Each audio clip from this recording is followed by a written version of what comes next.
নমস্কার।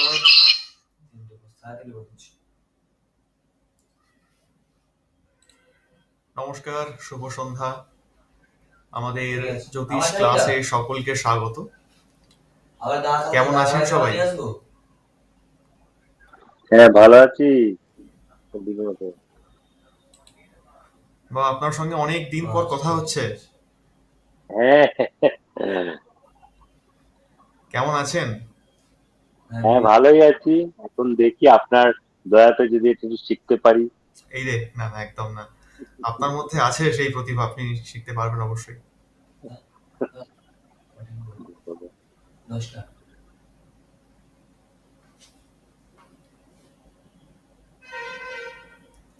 আমি স্ক্রিনটা প্রেজেন্ট করছি, একটু হয়ে গেলে আমাকে বলবেন। আর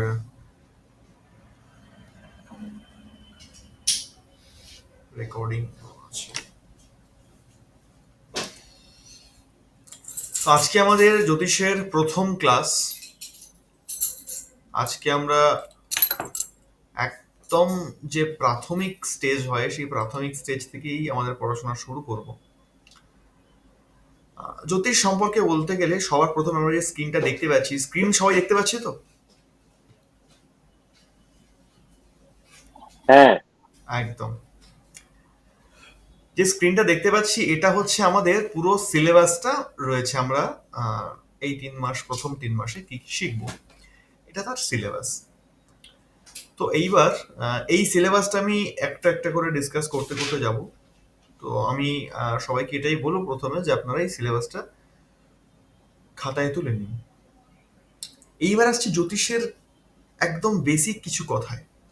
জ্যোতিষ আমরা শিখতে এসেছি এখানে, কিন্তু কেন জ্যোতিষ আমরা কেন শিখবো, জ্যোতিষের প্রভাব আসলে কতটা, এবং তার গুরুত্ব কি আছে আমাদের কাছে বা এই বর্তমান সমাজে, এবং তার সঙ্গে সঙ্গে জ্যোতিষ কিসের জন্য, কাদের জন্য, এবং কাদের দরকার। জ্যোতিষের একদম আদিতে চলে গেলে সেখান থেকে আমরা দেখতে পাই যে ত্রিদেব রয়েছে, ব্রহ্মা, বিষ্ণু এবং মহেশ্বর।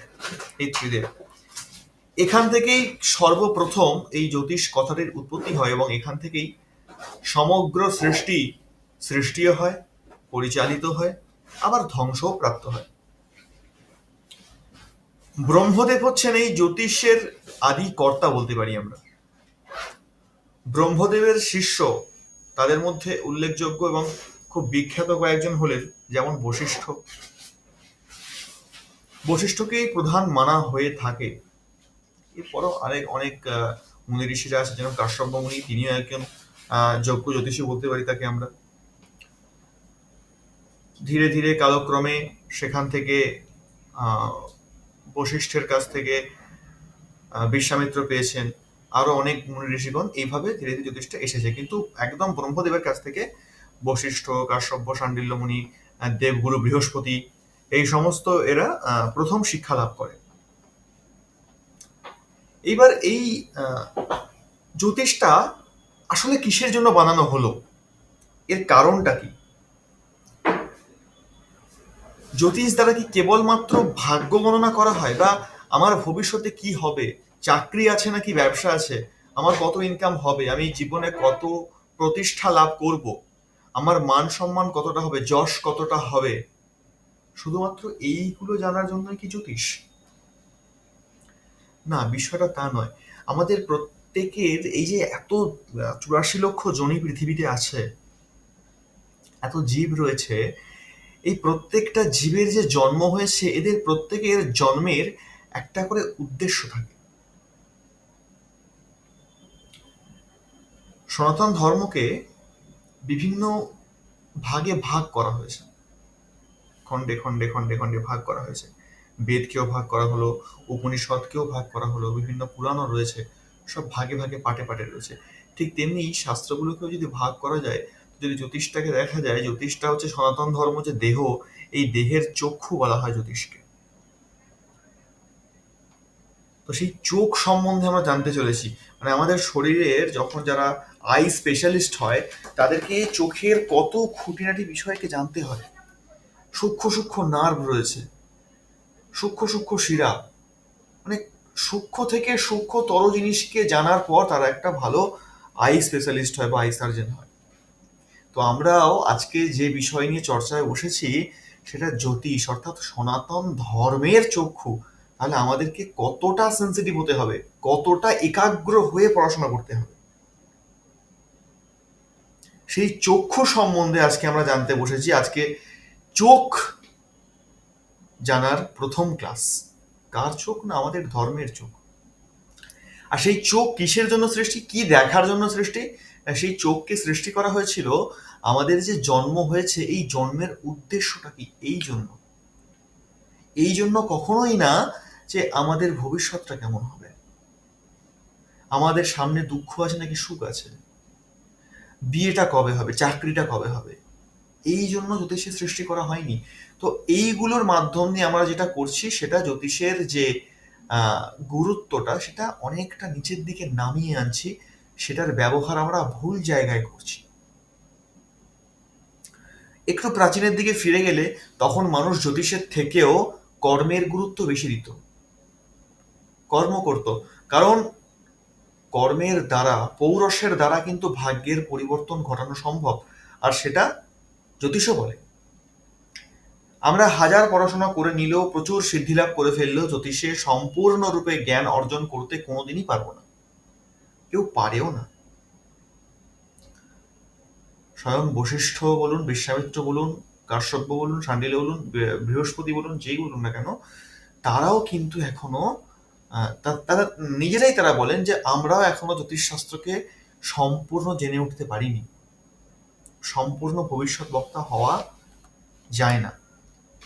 বর্তমান অবস্থাকে দেখে ভবিষ্যৎ সম্পর্কে আন্দাজ করা যায়, সেখান থেকে প্রেডিক্ট করা যায়, কিন্তু সম্পূর্ণ জোর গলায় বলা যায় না, বা বলতেও নেই। জ্যোতিষশাস্ত্রের বা জ্যোতিষী যারা, আপনারা তো ভবিষ্যৎ জ্যোতিষী বলা যেতেই পারে, তো আপনাদের ক্ষেত্রে বলুন বা জ্যোতিষীদের ক্ষেত্রে কিছু নিয়ম রয়েছে। জ্যোতিষকে আমরা শিখে যাওয়ার পর ব্যবহার করব যখন, তখন সেটাকে সম্ভাব্য বলে ব্যবহার করব, কখনোই আমরা নিশ্চিত রূপে কিছু বলবো না। এটা প্রথম রুলস। যখন কারো ছক আমরা বিচার করব তখন আমরা শুধু বলবো এটা সম্ভাব্য, মানে এটা হতে পারে, ওটা হতে পারে, কিন্তু আপনি জানবেন এটা হবেই বা এটা হবে না। যেহেতু আপনি শিখছেন, পড়াশোনা করছেন, আপনি জেনে যাবেন যে এই গ্রহের অবস্থান এই জায়গায় থাকলে, এই গ্রহ এই গ্রহকে দৃষ্টি দিলে, বা এইভাবে এই গ্রহের অবস্থান হলে এই জিনিসটা এর জীবনে ঘটবেই। আপনি সেটা নিশ্চিত জানেন ঘটবে, তথাপি আপনি তাকে বলতে পারবেন না যে এটা ঘটবেই। তাকে আপনি সাবধান করতে পারেন যে এটা ঘটতে পারে, সাবধান হয়ে যাবে। বা হয়তো সে কোনো এক দুশ্চিন্তামূলক সংবাদ বা দুশ্চিন্তামূলক চিন্তা নিয়ে আপনার কাছে এসেছে, তখন দেখছেন আপনি তার সঙ্গে যেটা হওয়ার চান্সেস নেই বা হওয়ার চান্স খুবই কম, হবে না হয়তো, তখন তারপরে আপনি বলবেন, একদম নিশ্চিন্ত হয়ে বলবেন না বা নিশ্চিত হয়ে বলবেন না যে এটা হবেই না।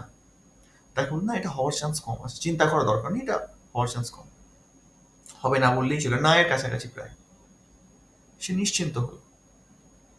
কিন্তু গ্যারেন্টি দিয়ে আমরা কখনোই কাজ করব না, কারণ এর কিছু কুপ্রভাব আছে, কিছু কেন অনেকটাই কুপ্রভাব আছে যেটা আমাদের উপর এসে বর্তায়। কারণ আমরা এখানে নবগ্রহকে নিয়ে খেলতে যাচ্ছি। নবগ্রহকে নিয়ে যখন খেলতে যাচ্ছি, দেখুন প্রত্যেকটা মানুষ নিজের জীবনের কর্মফলই ভোগ করে। যদি কোনো মানুষের জীবন এখন প্রচন্ড অশান্তিময় হয়ে উঠেছে, এটা তার কর্মফল। সে পূর্বে এরকম কোনো কর্ম করেছিল যেটা এই ধরনের ফল ভোগ করে তাকে মেটাতে হচ্ছে। অতএব তার কর্মফলে বাধা তো আমি দিতে পারি না। যদি তার কর্মফলে বাধা সৃষ্টি করি, তাহলে ওর যে বাকি কর্মটা রয়ে গেল সেই কর্মটা তখন আমার উপর এসে বর্তাবে। এই জন্য দেখবেন যত বড় বড় জ্যোতিষী আছে, ব্যক্তিগতভাবে কারোর জীবনই কিন্তু খুব একটা ভালো নেই, কোনো না কোনো ভাবে তার অশান্তিতে ভুগছে, সেটা শারীরিক হোক, মানসিক হোক, আর্থিক হোক, যাই হোক না কেন, কোনো না কোনো দিকে তাদের সমস্যা আছেই আছে। এই কারণের জন্য আমরা যখনই বিচার করবো তখন সম্ভাব্য আর উল্টো পাল্টা কথা কখনোই কাউকে বলবো না। যেটা বলবো নিজের জ্ঞানের আওতার মধ্যে থেকে বলবো, শাস্ত্র যেরকম যেরকম ভাবে বলতে বলেছে সেরকম সেরকম ভাবে বলবো। আর আরো যখন আমরা ডিটেলসে ভিতরে পড়াশোনা করবো তখন আমি আরো কিছু গাইডলাইন বলবো, আরো কিছু রুলস বলবো। সেই রুলস গুলো, সেই গাইডলাইন গুলো আমাদের মেনটেন করে চলতে হবে। যদি সেটা আমরা করে চলতে পারি তাহলে কোনো সমস্যা নেই। আর জ্যোতিষকে জানতে গেলে আমি আরো একবার বলবো যে জ্যোতিষকে জানতে গেলে, জ্যোতিষের সম্পর্কে সম্যক জ্ঞান রাখতে গেলে যেটা আমাদের করতে হবে, একটু পড়াশোনা, একটু তো মাথায় রাখতেই হবে। তো এটা একদম প্রাথমিক ব্যাপার, এটা আমরা একটু জেনে নিই। আমরা জ্যোতিষটাকে এখানে পড়বো একদম সায়েন্সের মতন করে পড়বো, বিজ্ঞানের মতন করে পড়বো। কারণ আমাদের সিলেবাসের মধ্যে অ্যাস্ট্রোলজির সঙ্গে সঙ্গে অ্যাস্ট্রোনমিও খানিকটা আছে। তো অতএব আমরা দুটোকে মিশিয়েই পড়বো, এতে করে আমাদের বিচার করার ক্ষমতা অনেকটা বাড়বে, আর জ্ঞানের পরিধিও সাধারণ জ্যোতিষের তুলনায় অনেকটা বাড়বে। তো এই সিলেবাসটা নিয়ে সর্বপ্রথম আলোচনা করা যাক। দেখুন, প্রথম অধ্যায়ে আমরা 5টি চ্যাপ্টার পাচ্ছি। 5টি যে চ্যাপ্টার পাচ্ছি তার মধ্যে প্রথম হচ্ছে জন্মকুণ্ডলী বা হরোস্কোপ। জন্মকুণ্ডলী কেমন হয়, তার আকৃতি কেমন হয়, তার গঠন কেমন হয়, কোন ঘর থেকে গণনা শুরু হয়, কোন ঘরটাকে কি বলে ইত্যাদি একটা জন্মকুণ্ডলী বিষয়ে একটা ধারণা আমরা পাবো এখানে। দ্বিতীয় বিষয় হচ্ছে লগ্ন নির্ণয়। লগ্নটা আসলে কি, লগ্ন নির্ণয় কিভাবে হয়, লগ্নের দ্বারা কি কি বিচার হয়, লগ্ন ঘরটা কত নাম্বার ঘর হয় কুণ্ডলীর মধ্যে, ইত্যাদি বিষয় আমরা লগ্নের সম্পর্কে জানবো। 3 নাম্বার বিষয় হচ্ছে 12 রাশি চরিত্র, অর্থাৎ 12টি রাশি হয়। এই যে 12 রকমের রাশি হয়, এই 12টি রাশির 12 রকম চরিত্র আছে। তো সেই প্রত্যেকটি রাশির ইন্ডিভিজুয়ালি চরিত্রগুলোকে আমরা জানবো। তারপর আসবো নবগ্রহ বিচার। এইবার আমরা জানবো যে গ্রহ কটা, গ্রহদের অবস্থান কেমন হয়, এই প্রত্যেকটা গ্রহের ইন্ডিভিজুয়াল চরিত্রগুলো ঠিক কেমন কেমন হয়, এরা কোথায় বসলে কিভাবে ফল দেয়, এই সমস্ত বিচারগুলোকে আমরা জানবো 4 নাম্বার চ্যাপ্টারে এসে। 5 নাম্বার চ্যাপ্টারে গিয়ে আমরা 27 নক্ষত্র বিচার, অর্থাৎ নক্ষত্র কিন্তু 27টি আছে। এই 27টি নক্ষত্রের বিচার কিভাবে হয়, এই 27টি নক্ষত্র কোথায় কোথায় কিভাবে কত রকম ভাবে অবস্থান করে থাকে, তার সম্পর্কে আমরা গভীরভাবে জানব। তারপর চলে যাব একটু লাফ দিয়ে দ্বিতীয় অধ্যায়। দ্বিতীয় অধ্যায়ে এসে আমরা জানবো 12 রাশির স্বামিত্ব, অর্থাৎ এই যে 12টি রাশি আগের চ্যাপ্টারে বললাম, এই 12টি রাশির আবার অধিপতি কিছু গ্রহ আছে। তো এই 12টি রাশির যে যারা অধিপতি গ্রহ তারা কে কে, তাদের চরিত্র কেমন, আর ওই ওই রাশিতে যখন সেই গ্রহগুলো চলে আসে তখন তাদের চরিত্র কেমন হয়, তখন তাদের শক্তি কেমন হয়, এইগুলো আমরা জানব। তারপর জানবো নবগ্রহ মৈত্রী ও শত্রুতা। এই নবগ্রহ যে আছে, নবগ্রহের মধ্যেও কিন্তু গ্রহদের মধ্যে মিত্রতা আছে, শত্রুতা আছে, সমতা আছে, এগুলো আছে। ঠিক যেমন একই পরিবারে যখন আমরা 10-12 জন বাস করি, সবাই যেমন সবার মিত্র হতে পারে না, সবাই সবার শত্রু হতে পারে না, আবার সবাই সবার সমও হতে পারে না। তো শত্রু মিত্র সম এই 3জন মিলেই কিন্তু আমরা বাড়িতেও বসবাস করি, আর ঠিক তেমনি মহাকাশে এই নবগ্রহগুলো এই শত্রু মিত্র আর সমভাবেই বসবাস করে। তারপর আমরা জানবো নবগ্রহ কারকতা। নবগ্রহ কারকতা মানে হচ্ছে কোন গ্রহের কি কাজ, আর কোন গ্রহ কোন ঘরে গিয়ে বসলে, এই যে 1 থেকে 12 পর্যন্ত আমরা ঘর দেখলাম, হ্যাঁ, এই 12টি ঘরের মধ্যে কোন ঘরে কোন গ্রহ গিয়ে বসলে কি ফল দেয়, কি কাজ করায় সেই গ্রহটা তাকে দিয়ে, সেই ব্যক্তিকে দিয়ে, এই জিনিসটাকে আমরা জানবো নবগ্রহ কারকতাতে। 4 নম্বরে গিয়ে আমরা জানবো নবগ্রহের শুভতা ও অশুভতা বিচার। মানে নবগ্রহের যে ঘরগুলো আছে সেই ঘরের মধ্যে কিছু ঘর শুভ আছে আর কিছু ঘর অশুভ আছে। তো শুভ ঘরে গিয়ে যদি বসে সেখানে শুভ ফল দেবে, অশুভ ঘরে গিয়ে বসলে অশুভ ফল দেবে। তো সেই ঘরগুলো কি কি, কিভাবে বিচার করতে হয়, সেই সমস্ত বিষয়ে আমরা বিশদে আলোচনা করব এই চ্যাপ্টারে এসে। তারপর আমরা পড়ব পঞ্চতত্ত্ব। পঞ্চতত্ত্ব কি, 12টি যে ঘর পাচ্ছি আমরা রাশি চার্ট, সেই রাশি চার্টে 5 তত্ত্বের অবস্থানটি কিভাবে রয়েছে এই বিষয়ে পড়বো, আর সেই 5 তত্ত্বের ক্ষমতা সম্পর্কে আমরা জানবো। তারপর তৃতীয় অধ্যায় 2 নম্বর চ্যাপ্টারে আমরা যখন পড়বো তখন দেখছি এখানে 12 রাশির সামঞ্জস্যতা, অর্থাৎ 12 রাশির তো একে অপরের শত্রু আছে, একে অপরের মিত্র সবই আছে, কিন্তু এরা একে অপরকে সঙ্গে শত্রুতা মিত্রতা ইত্যাদি রেখেও ব্যালেন্সে কিভাবে আছে এটা আমরা জানবো। এরা ব্যালেন্সটা মেনটেন করে কি করে? তারপর আবার আচ্ছা 3 নম্বরে দেখতে পাচ্ছি কি নবগ্রহ চরিত্র। এখানে আমরা নবগ্রহ চরিত্র সম্পর্কে জানবো। তারপরে 12 রাশি ও নবগ্রহ লিঙ্গ বিচার। হ্যাঁ, এবার এখানে আসছে রাশিদের লিঙ্গ রয়েছে, পুংলিঙ্গ, স্ত্রীলিঙ্গ, নপুংসক রাশিদের মধ্যেও আছে। এই সেম ক্যাটাগরি নবগ্রহের মধ্যেও আছে। নবগ্রহের মধ্যেও পুংলিঙ্গ আছে, স্ত্রীলিঙ্গ আছে, নপুংসক আছে। এইগুলো আমরা এখানে শিখবো। তারপর নবগ্রহ ও 12 রাশির দিক নির্ণয়। নবগ্রহ ও 12 রাশির দিক নির্ণয় অর্থাৎ নবগ্রহ তো আমরা আগে থেকে জেনেই যাব, কিন্তু এবার 12টা যে রাশি আছে এই রাশিদের আবার এক একটা দিক আছে। কেউ পূর্ব দিকে আছে, কেউ পশ্চিম দিকে আছে, কেউ দক্ষিণ দিকে, কেউ উত্তর দিকে, কেউ ঈশান কোণে, এরকম না 12টি রাশির দিক রয়েছে। তো সেই দিকগুলোকে জানবো, আর সেই দিকগুলোর সঙ্গে আমরা নবগ্রহকেও জানবো যে নবগ্রহের দিক আছে। এক একটা গ্রহ এক একটা দিকের অধিপতি হয় বটে। চতুর্থ অধ্যায়। চতুর্থ অধ্যায়ে আমরা প্রথম চ্যাপ্টারে পাচ্ছি দ্বাদশ ভাব বিচার। দ্বাদশ ভাব বিচার মানে হচ্ছে এই যে 12টি রাশি আমরা পেয়েছিলাম, এই 12টি রাশি কিন্তু এক একটা ভাব। ভাব মানে আমরা ভাবটা পড়বো, ভাবটা কি হয়। 12 রকম ভাব আছে। 1 নম্বর ঘর, 2 নম্বর ঘর, 3 নম্বর, 4 নম্বর, 5 নম্বর, এরকম 12টা ভাব আছে। তো এক একটা ভাবকে এক একটা ভাবে বিচার করা হয়। যেমন লগ্ন ভাব যেটা থাকে সেটা 1 নম্বর ভাব হয়। সেখান থেকে আমরা দেহ বিচার করি, দেহ, ধন, ভ্রাতা, বন্ধু, এরকম 12 রকম কথা আছে, 12 রকম ভাব আছে। এই 12 ভাবের বিচার আমরা এই দ্বাদশ ভাব বিচার থেকে করব। দ্বাদশ ঘর চরিত্র সমূহ, অর্থাৎ এইখানটা বিচারটা হয়তো একটু কঠিন মনে হতে পারে যখন আমরা এই জায়গায় আসব। দ্বাদশ ঘর চরিত্র সমূহ, দ্বাদশ ঘরের তো চরিত্র ছিলই, আবার সেই চরিত্রগুলো বা দ্বাদশ ঘরগুলো যখন এক একটা ভাবের সঙ্গে যুক্ত হয়ে গেল তখন তাদের চরিত্র আবার একটু চেঞ্জ হয়ে যাবে। সেইগুলো আমাদের একটু ভালো করে স্টাডি করতে হবে। তার বিশদ বর্ণনা আমরা এই চ্যাপ্টারে পাবো। তারপর 3 নম্বরে গিয়ে দেখছি দ্বাদশ ঘর শত্রুতা ও মিত্রতা। এতক্ষণ একটু আগে পড়লাম যে নবগ্রহের মধ্যেও শত্রুতা মিত্রতা থাকে, আবার এখানে দেখছি দ্বাদশ ঘর যে আছে সেই ঘরের সঙ্গেও শত্রুতা মিত্রতা। কি অদ্ভুত জিনিস! লগ্নের সঙ্গে সপ্তমের শত্রুতা, দ্বিতীয়ের সঙ্গে অষ্টমের শত্রুতা। তো এরকম ভাবে অষ্টম মানে বিভিন্ন ভাব যে রয়েছে 1 থেকে 12 পর্যন্ত, এই ভাবের মধ্যেও শত্রুতা কাজ করে।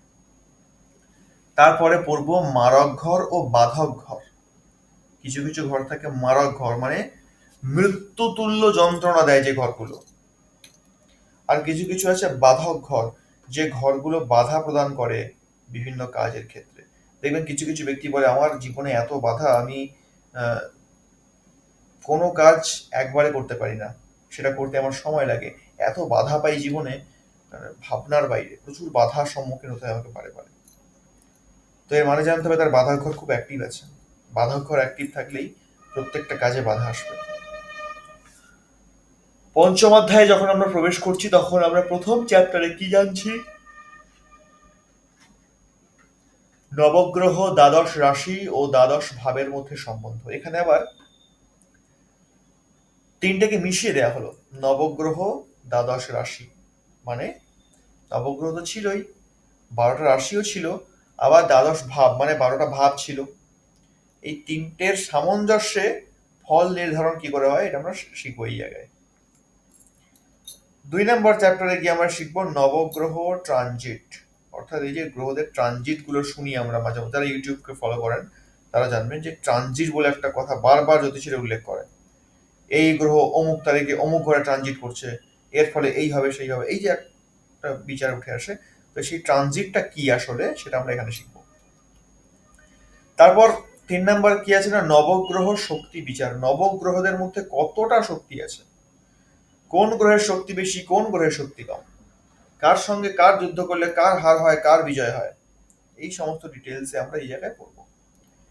শেষ 4 নম্বর চ্যাপ্টার পঞ্চম অধ্যায়ের দেখতে পাচ্ছি লেখা আছে জন্মছক বিচার বৈদিক। অর্থাৎ এইবার অন্তিমে গিয়ে এত কিছু জানার পর আমরা অন্তিমে গিয়ে জন্মছক বিচার করব, তাও আবার বৈদিক মতে।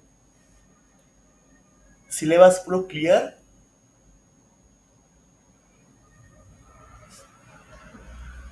প্রত্যেকে বুঝতে পারছেন? আচ্ছা,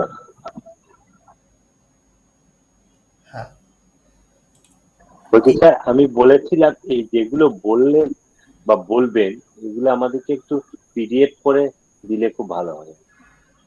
পিডিএফ পেয়ে যাবেন, ক্লাসের রেকর্ডিং চলছে, রেকর্ডিংও পেয়ে যাবেন, আর এই যে পিডিএফ গুলো আমি দেখিয়ে দেখিয়ে পড়াচ্ছি এইগুলো আমি গ্রুপে দিয়ে দেবো। হ্যাঁ, এটা খুব ভালো হয়। হ্যাঁ। তো আমরা জ্যোতিষ প্রবেশ প্রথম পড়ব। এই পুরো চ্যাপ্টারে ঢোকার আগে আমরা একবার এই গ্রহদের অবস্থান কিভাবে কিভাবে রয়েছে, কোথায় রয়েছে সেই সম্বন্ধে একটু বিশদ বিবরণে আলোচনা করা যাক, হয়তো পরবর্তীতে আমাদের বুঝতে অসুবিধা হবে। দেখুন, এটা হচ্ছে সূর্য আর এগুলো হচ্ছে গ্রহদের কক্ষপথ। আর এই কক্ষপথের মাঝখানে এই যে সেই বালির যে নুড়িগুলো হয় বালির মধ্যে, সেই রকম কিছু কিছু নুড়ি এখানে ঘুরতে দেখতে পাচ্ছি। তো এগুলো সেই ইলেকট্রন, প্রোটন, নিউট্রন ইত্যাদি বিষয়গুলো রয়েছে, আমরা বিজ্ঞানে পড়েছি ছোটবেলায়। আর এই এক একটা কক্ষপথের মধ্যে এক একটা গ্রহের অবস্থান। যদি এই গ্রহগুলোকে আমরা দেখি, যে কি দেখতে পাবো, একদম কাছে বুধ, শুক্র, পৃথিবী, মঙ্গল, এখানে আসছে বৃহস্পতি, এখানে আসছে শনি। আবার যদি এই দুটোকে আমরা ধরি, তো এখানে আমরা কেউ কেউ বলবো এটা রাহু, এটা কেতু। আসলে বাস্তবে রাহু কেতুকে নিয়ে আমরা খুব ভয় পাই, প্রচন্ড আলোচনা হয় রাহু কেতুকে নিয়ে। কিন্তু সৌভাগ্যের বিষয় বলুন বা দুর্ভাগ্যের, যাই হোক না কেন, রাহু আর কেতুর এই দুই গ্রহের অবস্থান কিন্তু মহাকাশে নেই। মানে এই দুটো গ্রহ এক কথায় বলা যেতে পারে অস্তিত্বহীন গ্রহ। প্রধানত গ্রহ আমরা সাতটাকেই ধরি। কোন কোন সাতটাকে ধরি আমরা? আমরা ধরি যে সাতটি গ্রহকে, তারা হলেন রবি, সোম, মঙ্গল, বুধ, বৃহস্পতি, শুক্র, শনি। এই সাতটা গ্রহকে ধরি। এইখানে আবার কি হলো, একটু মিস পয়েন্ট, মানে মিস হয়ে গেল, যেটা যেটা এখানে পৃথিবীর জায়গা, পৃথিবী একটা গ্রহ। তো পৃথিবীকে আমরা নবগ্রহের মধ্যে ধরলাম না, বা সাতটা গ্রহের মধ্যে ধরলাম না। পৃথিবীকে বাদ দিয়ে এখানে চন্দ্রকে ধরা হলো। আবার চন্দ্রকে বিজ্ঞান উপগ্রহ বলে থাকে। তো চন্দ্রকে আমরা ধরলাম, পৃথিবীকে আমরা গ্রহ হিসেবে ধরি না কেন? বাকি গ্রহরা যেমন সূর্যকে প্রদক্ষিণ করছে, পৃথিবীও তাই করছে। বাকি গ্রহদের যেরকম নিজস্ব কোনো আলো নেই, ক্ষমতা নেই, তেমনি পৃথিবীরও নিজস্ব কোনো আলো নেই। সূর্য থেকেই সবকিছু প্রাপ্ত হয়।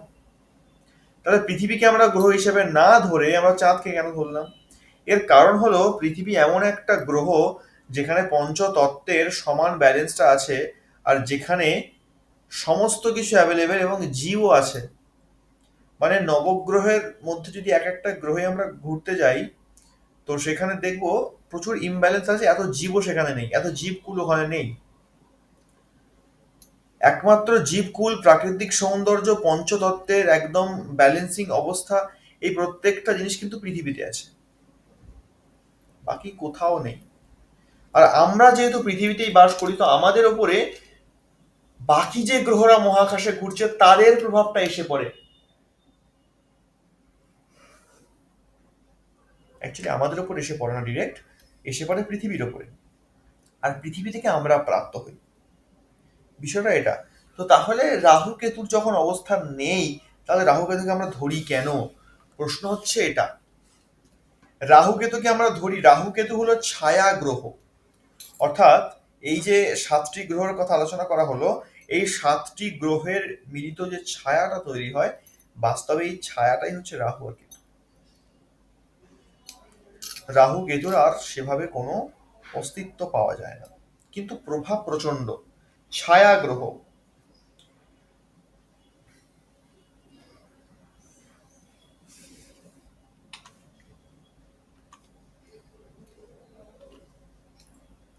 দেখুন, এখানে আমরা ইউরেনাস, নেপচুন, প্লুটো এইগুলোকে দেখতে পাচ্ছি। তো এগুলোকে বামন গ্রহ বলে অনেক দূরে সরিয়ে দেওয়া হয়েছে। তো এত কিছুতে আমরা যাব না, কেমন? আমরা শুধুমাত্র ওপর ওপর একটু বেসিকটা জেনে নিই, যে গ্রহদের অবস্থানটা কিভাবে রয়েছে। তারপর আমরা আমাদের সিলেবাসে টুক করে প্রবেশ করে যাব। এইভাবে সূর্য রয়েছে এবং সূর্যকে প্রদক্ষিণ করছে বিভিন্ন গ্রহগণ এক এক রকম পর্যায়েতে। ঠিক আছে? এইবার এই গ্রহগুলো আছে কোথায়? প্রশ্ন হচ্ছে এই গ্রহগুলো কোথায় আছে। না, এই গ্রহগুলো আছে, এটাকে আকাশগঙ্গা বলা হয়, আমরা মিল্কি ওয়েও বলে থাকি। আবার মন্দাকিনীও বলে থাকি। এই যে আকাশগঙ্গা, মিল্কি ওয়ে বা মন্দাকিনী যাই বলি না কেন, এইখানে আমাদের সোলার সিস্টেম যেটা রয়েছে তার অবস্থান ঠিক এই জায়গায় রয়েছে।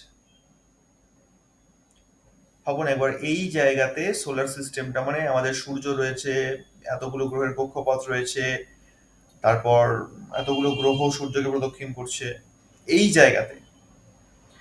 আর আমরা বিজ্ঞানে একটা কথা বহু প্রাচীনকালে পড়েছিলাম যে সূর্য স্থির, পৃথিবী সূর্যকে প্রদক্ষিণ করে। আদৌ কি সত্যি কথা? সূর্য কি সত্যিই স্থির? পৃথিবী কি সূর্যকে প্রদক্ষিণ করে? যদি তাই হয়, একটু এবার আমরা দেখে নেব, জেনে নেব যে সূর্য স্থির কিনা।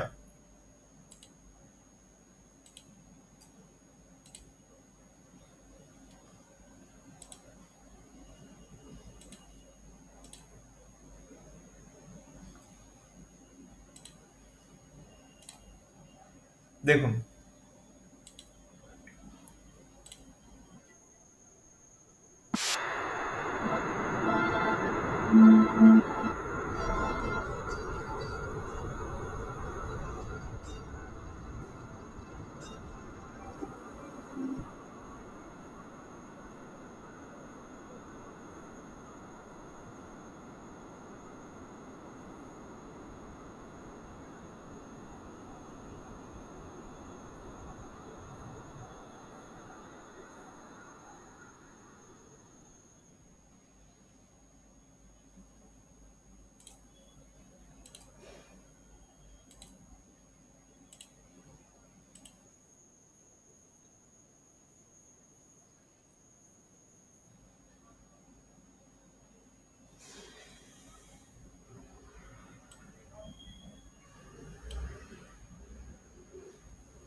প্রথম বিষয় হলো, এই যে আমরা মিল্কি ওয়েটা দেখালাম বা আকাশগঙ্গা দেখলাম, এই আকাশগঙ্গাটাও কিন্তু স্থির না, এও কিন্তু ঘোরে। সেটা আমরা এখানে দেখতে পাবো।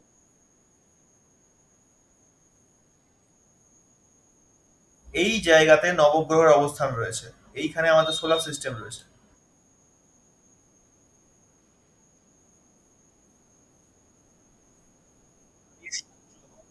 এতটা স্পিরিট হচ্ছে, সূর্য এই গ্যালাক্সিটা রয়েছে, এর প্রদক্ষিণ করে চলেছে। আর মিল্কি ওয়েটা এই প্রদক্ষিণ করে চলেছে। আর সূর্য প্রদক্ষিণ করে চলেছে।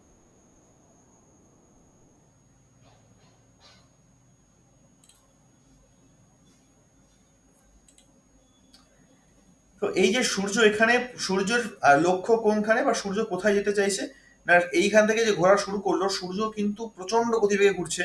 আর এই ঘুরতে ঘুরতে ঘুরতে ঘুরতে সূর্যের লক্ষ্য হচ্ছে এই মূল কেন্দ্রে পৌঁছানো।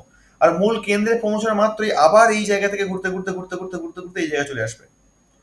মানে সূর্য প্রতিনিয়ত ঘুরে চলেছে, আর সূর্যকে প্রদক্ষিণ করে গ্রহরাও ঘুরে চলেছে, নিজেরাও ঘুরছে আবার ছুটছেও। এইভাবে পুরো মন্দাকিনীটাকে কভার করছে। আর এই রকম মিল্কি ওয়ে, এই রকম আকাশগঙ্গা বলুন, মন্দাকিনী বলুন, মহাকাশে কোটি কোটি রয়েছে, প্রচুর রয়েছে। তাদের মধ্যে আমাদের একটা ছোট্ট মিল্কি ওয়ে, মানে আমাদের মিল্কি ওয়েটাকে, এই আকাশগঙ্গাটাকে সব থেকে ছোট বলা হয়। এরকম এর থেকেও প্রচুর বড় বড় বড় বড় মিল্কি ওয়ে আছে, বড় বড় আকাশগঙ্গা রয়েছে, যেটা আমাদের আয়ত্তের বাইরে, যেটা আমাদের এই মিল্কি ওয়ে থেকে বহু আলোকবর্ষ দূরে। তো এইখানে আমাদের অবস্থান। এইখানে এইবার আমরা যদি একটু জ্যোতিষের দিকে ধীরে ধীরে এখান থেকে প্রবেশ করবো, অ্যাস্ট্রোনমি থেকে একটু ধীরে ধীরে অ্যাস্ট্রোলজিতে আসার চেষ্টা করব, যে আমাদের মুনি ঋষিরা যারা বানিয়েছিলেন এই শাস্ত্রটিকে, তারা কতটা বিদ্বান ছিলেন, এবং প্রচন্ড প্রখর, এত মেধা, যেটা ধারণারও বাইরে। এই যে ঘরগুলোকে আমরা দেখতে পাচ্ছি এখানে, দেখুন ঘরগুলো গুনলে আমরা 12টি ঘর পাবো। পরপর যদি গণনা করি 12টি ঘর পাবো এখানে আমরা। এইবার এই 12টি ঘরকে 30 ডিগ্রি করে দেয়া হয়েছে, মানে 12টি ঘরের যে পরিমাণ, সেটা কিভাবে দেয়া হলো, প্রশ্ন এখানে। এই যে মিল্কি ওয়ে বা আকাশগঙ্গার ছবিটি আমরা দেখলাম, এটা কিরকম, শেপটা কিরকম না, গোল শেপ, তাই না? একদম বৃত্তাকার মতন, একটু ডিম্বাকৃতি, গোল শেপ রয়েছে। তো আমরা জানি যে কোনো গোল বস্তু হলে, যে কোনো গোল বস্তু তার যে গোল শেপ হলে সেটাকে আমরা 360 ডিগ্রি ধরি, তার মানটা হবে 360 ডিগ্রি। সেটা যদি ছোট্ট একটা বল হয় তারও মান 360 ডিগ্রি, সেটা গোটা একটা আস্ত পৃথিবী হলেও তার মানও 360 ডিগ্রি। তো এই মিল্কি ওয়ে তো গোল, তো এর মানও 360 ডিগ্রি। তো এইবার এই 360 ডিগ্রিটাকে যখন আমরা 12টি ভাগে বিভক্ত করব, তখন এক একজনের ভাগ্যে কত করে পড়বে? 30 ডিগ্রি করে পড়বে।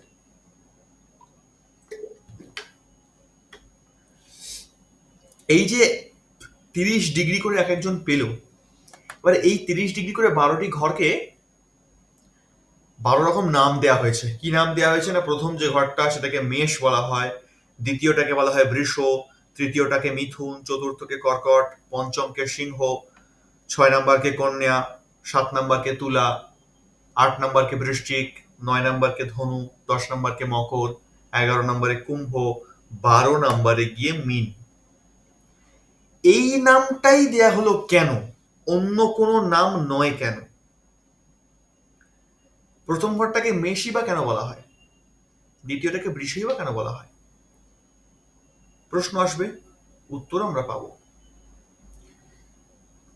তার আগে জানবো যে এই মিল্কি ওয়েটাকে আমরা তো আরো ভাগে বিভক্ত করতে পারতাম, মানে 12 ভাগেই বা বিভক্ত করলাম কেন, বা করা হলো কেন? 10 ভাগে হতে পারতো, একটা অ্যাভারেজ জায়গায় আসতো, সেটাকে আমরা 15 করতে পারতাম, ওটাও একটা মোটামুটি ফিগার হতো, বা 20ও করা যেতে পারতো। 12টা কেন করা হলো, 12 ভাগেই তাকে বিভক্ত করা হলো কেন? এর উত্তরটা আমি দেবো না আজকে, এর উত্তরটা, এটা টাস্ক থাকে আপনাদের জন্য যে 12 ভাগে কেন বিভক্ত করা হলো। তবে উত্তরটা আমরা ক্লাস করতে করতে আমি মাঝখানে উত্তরটা দিয়ে দেবো, সেটা ধরতে হবে, দেখি কে ধরতে পারে।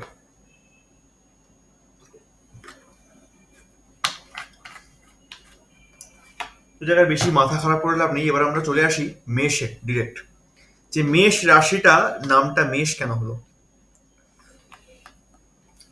এই যে মেষ, একে অ্যারিসও বলা হয় ইংলিশে। এই মেষের আকৃতি কেমন দেখতে পাচ্ছি আমরা? ভেড়ার মতন, তাই না? দুটো শিং রয়েছে, বেশ সুন্দর একটা সুডৌল দেহ, ভেড়ার আকৃতি।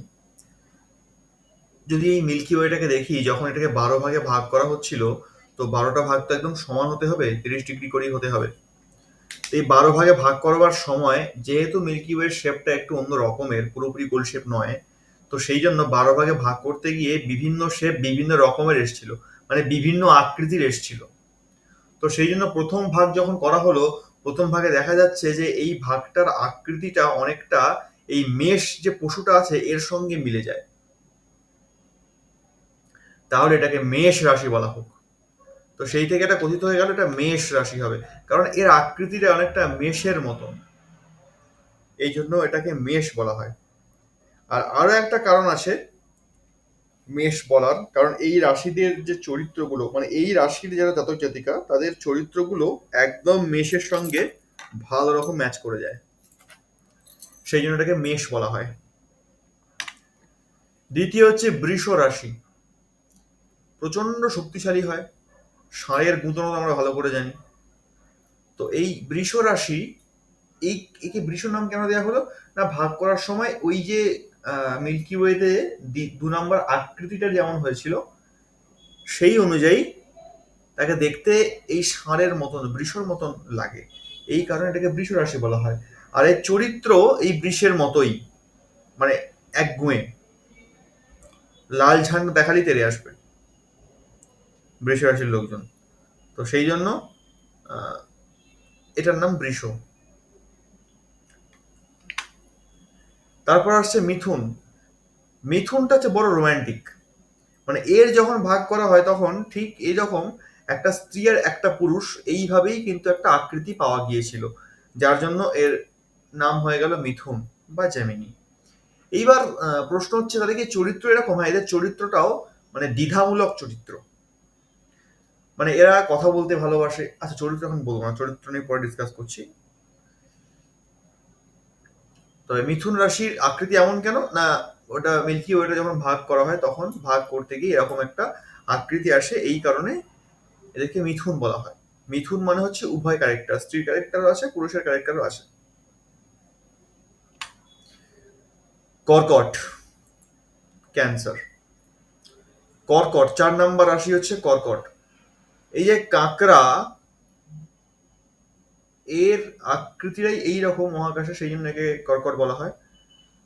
এবং জলজ প্রাণী, কেন বা কি বৃত্তান্ত আছে সেটা রাশি চরিত্রে গিয়ে আমরা জানতে পারবো। আর এরা অনেকটা শান্ত প্রকৃতির হয়, কিন্তু এদের দাঁতে কেউ হাত দিলে সবটাই ছাল চামড়া গুটিয়ে দেয়। তারপর আছে সিংহ রাশি। সিংহটা একটু বাহুবলী হয়ে গেছে, যাই হোক, এটা মোটামুটি সিংহের আকৃতি দেখতে লাগতে হবে, তাই এটাকে সিংহ বলা হবে। আর এদের চরিত্রও ঠিক সিংহের মতোই, মানে সিংহের যেরকম একগুঁয়েমি চরিত্র একটা থাকে, রাজা রাজা ভাব থাকে, এদেরও ঠিক সেরকমই একটা ভাব থাকে। তারপর আসছে কন্যা রাশি। কন্যা রাশি, আহ, এর যে আসল যে ছবিটি সেটা হচ্ছে, এর আকৃতিটাকে দেখলে বোঝা যাবে যে একটি নৌকো রয়েছে, নৌকোটি মাঝ সমুদ্রে, এবং সমুদ্রে প্রচন্ড বড় একটা তুফান এসছে, একটা ঝড় উঠেছে, সেখানে একটি মেয়ে হাতে একটি ঝাড়বাতি নিয়ে বসে আছে, সে নৌকোর মধ্যে একা। আর সেই প্রদীপটাকে বা ঝাড়বাতিটাকে, যাতে ঝড়ে সেটা নিভে না যায়, সেটাকে আটকাবার প্রয়াস করছে, সেই আগুনটাকে বাঁচাবার প্রয়াস করছে। এইরকম একটা চিত্র আমরা কন্যা রাশির ক্ষেত্রে দেখতে পাই। আর এদের ক্যারেক্টারটা ঠিক সেরকমই, ক্যারেক্টার একটু পরে আসছি। তারপর তুলা রাশি। এই যে তুলা রাশি রয়েছে, এই তুলা রাশির কাজ হলো ব্যালেন্স করা। তুলা মানে এক কথায় পাল্লা। এটা হচ্ছে রাশিচক্রের 7 নাম্বার রাশি, লিব্রা। এর আকৃতিটাই হচ্ছে পাল্লার মতন, ব্যালেন্স করতে পারে, সেই জন্য একে তুলা বলা হয়। তারপর আছে বৃশ্চিক রাশি, অত্যন্ত ভয়ঙ্কর রাশি, আবার ভালোও বটে। বৃশ্চিক রাশি বিছা এমন একটা রাশি, এর আকৃতিটা বিছের মতো, সেই জন্য একে বৃশ্চিক বলা হয়। আর দ্বিতীয়ত এদের চরিত্রটা, বৃশ্চিক বিচিত্র চরিত্র, খুবই বিচিত্র এরা। এর পরবর্তী রাশি হচ্ছে ধনু রাশি। এটা হচ্ছে কলিযুগের ধনু, একটু মডার্ন। একে দেখে ইয়ে করার সেরকম কোনো ব্যাপার নেই, একটু মডার্ন ধনুরাশি আর কি। যাই হোক, এরা প্রচন্ড পরিমাণে জেদি হয়, মানে একগুঁয়ে যাকে বলে, ধনুকের মতন বাঁক। এই এদের আকৃতিটা হচ্ছে, বা ধনুরাশির আকৃতিটা যেটা আমরা দেখতে পাই মহাকাশে, সেটা হচ্ছে আহ, অর্ধেকটা ঘোড়া অর্ধেকটা মানুষ। এইটা হচ্ছে এদের দৈহিক গঠন, মানে আকৃতিটা। আর চারিত্রিক দিক থেকে বলা যেতে পারে এরা প্রচন্ড পরিমাণে জেদি হয়, প্রচন্ড একগুঁয়েমি হয়, ধনুরাশি। তারপরে মকর। মকর অর্থাৎ কুমির, অর্ধেকটা ঘোড়ার মতন অর্ধেকটা কুমিরের মতন। এটা হচ্ছে মকর রাশি। মকর রাশিরাও শান্ত প্রকৃতি হয়, ভালোই হয়, খারাপ হয় না। এদের লেজে পা দিলেই এরা সর্বনাশ করে ছেড়ে দেয়। মকরের আকৃতিটাই এরকম, সেই জন্য এটাকে মকর বলা হয়। তারপর আসছে কুম্ভ রাশি। এটা হচ্ছে, কুম্ভ মানে এখনকার যুগের বডি বিল্ডার। কুম্ভ রাশির যে আকৃতিটা আমরা পাই, এটাকে দেখা যায় যে হাতে কলসি নিয়ে কলসি থেকে জল নিচের দিকে ফেলছে, মানে জল অপচয় করছে এক কথায়, আমরা এদিকে জল বাঁচাচ্ছি। যাই হোক, তো এই যে জল নিচের দিকে ফেলছে, এর একটা গভীর অর্থ আছে রাশিগুলোর, প্রত্যেকটা রাশি এক একটা অর্থ আছে, অর্থগুলো আমরা পড়বো একে একে।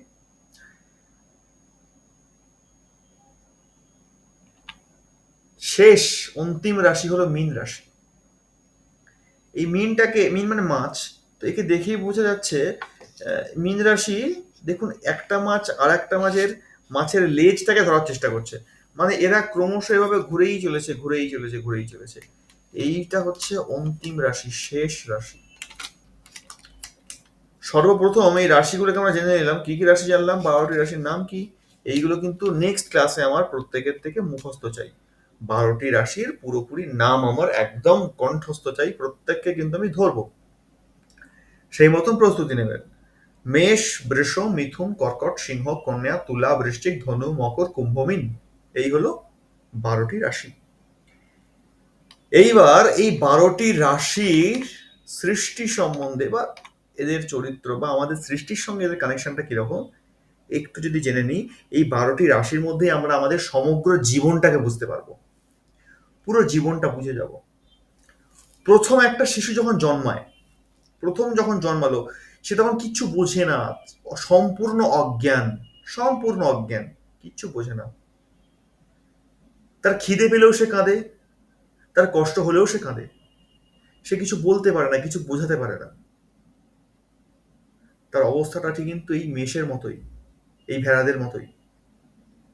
যখন দেয়া হয় তখন খায়, নিজে নিয়ে খেতে পারে না, নিজের কষ্ট বা নিজের সমস্যাগুলো বলতে পারে না, আর রেগে গেলেই নিজের ক্ষতি করার চেষ্টা করে। যখন বাচ্চারা রেগে রেগে যায় তখন হাত পা ছড়ে, হ্যাঁ, তখন একটুখানি ছুটে পালাতে গিয়ে পড়ে যায়, পড়ে গিয়ে নিজেরই ক্ষতি করে, অল্পতি রক্তপাত ঘটিয়ে ফেলা, লাগিয়ে ফেলা, পড়ে যাওয়া, ছড়ে যাওয়া, কেটে যাওয়া, আগুন দেখলেই তার দিকে ছুটে যাওয়া। এই যে বাচ্চাদের নেচার আর এই মেষের নেচার পুরোপুরি এক কিন্তু। যদি এই পশুটার এই মেষের নেচারটাকে আমরা দেখি, এরকম কিন্তু ঠিক সেম নেচারের, একই রকম নেচার।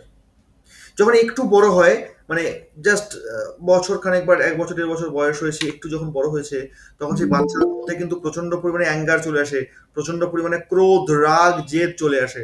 যখন সে কোনো জিনিস না পায় তখন তার মধ্যে এই অ্যাঙ্গারনেসটা প্রচন্ড রকম কাজ করে, কি আমি সেটা আমাকে দেবে না, সে কাঁদতে বসে গেল, বা কোনো কিছু ছুঁড়ে ফেলতে আরম্ভ করলো বা আঘাত করতে লাগলো তার ইচ্ছার বিরুদ্ধে যাওয়ার জন্য। যখন আরেকটু বড় হলো, স্কুল কলেজ লাইফ চলে আসলো, তখন তার মধ্যে যৌবনের যে ব্যাপারটা সেটা চলে আসলো, তখন সে প্রেমময় হয়ে উঠলো, প্রেম, ভালোবাসা, বিবাহ এই সবাইতে মেতে মেতে উঠলো একদম। সেটা কিন্তু মিথুন আমাদের দেখাচ্ছে।